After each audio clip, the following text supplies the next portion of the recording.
Yeah, guys, today I want to be talking about something which is about the relationship between the flower and the root. As I see it, that women are more like flowers and men or guys are more like roots, and both are needed, both are necessary, but a lot of times we are only staying in our own world and we are very afraid and we feel it's very difficult or challenging for us to bridge ourselves into the other's world. Um, and a lot of times, I think most of the people that are staying in the root part, even for a lot of women, they're also staying in their root world. And the root part is very necessary. It's the grounding part. Is that everybody standing in this world, the very basic, the very foundation. But when we are only staying in the root part, yes, we feel very grounded, we feel very safe, but at the same time, we are lacking the vision of seeing something higher. We might be very content in playing in the underground world game all the times about fighting, about who is on top, who is the king, who is the leader, who is leading, who is surrendering, who is obeying. It's always this sort of game. And I think this game, in a way, it is necessary for us to feel we are grounded in this 3D reality. And to me, it feels like the root part, the root. But the root stays in the underground world. It's very dark. And it doesn't have a lot of freedom to move about. And you don't really see. Everything is very dense. And this is like our reality in this 3D world. I feel a lot of people, when they are only staying in their root world, they basically don't move about. And they like to fight a lot for resources.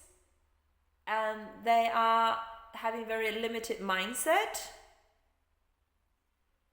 Yeah, so this is what I want to say, that a lot of people actually they can grow a little bit higher, and this high is not really about hierarchy.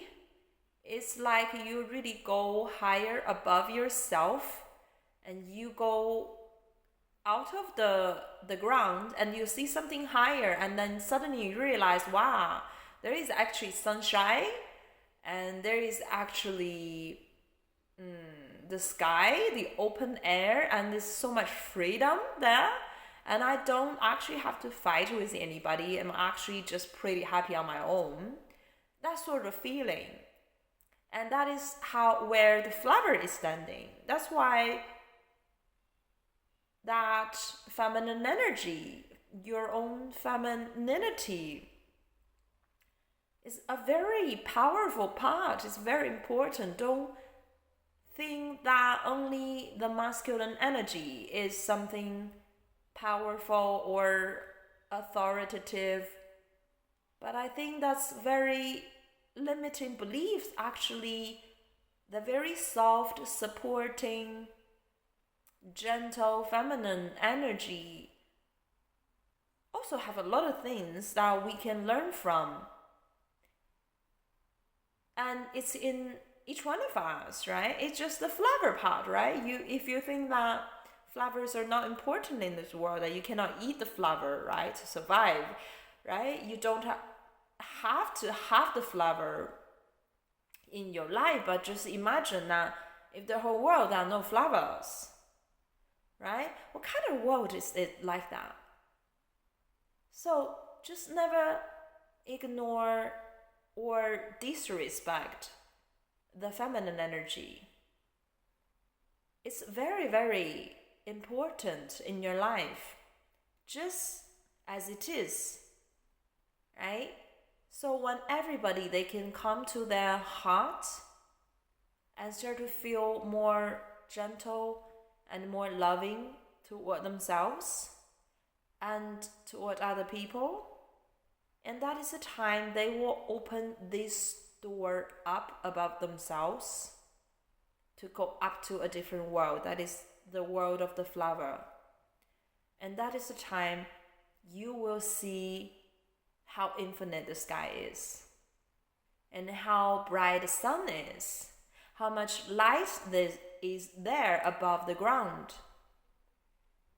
And so I really, really encourage a lot of men in my lives and a lot of women also, if they are very tough, right?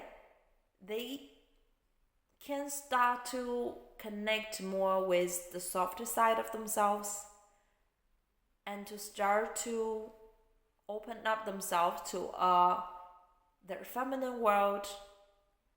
And this will really help them to balance themselves in their lives, and it can also help them to connect with their feminine friends in their lives.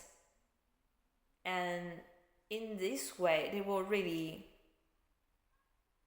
help you to feel more balanced in your life and be more in peace and happy in your life.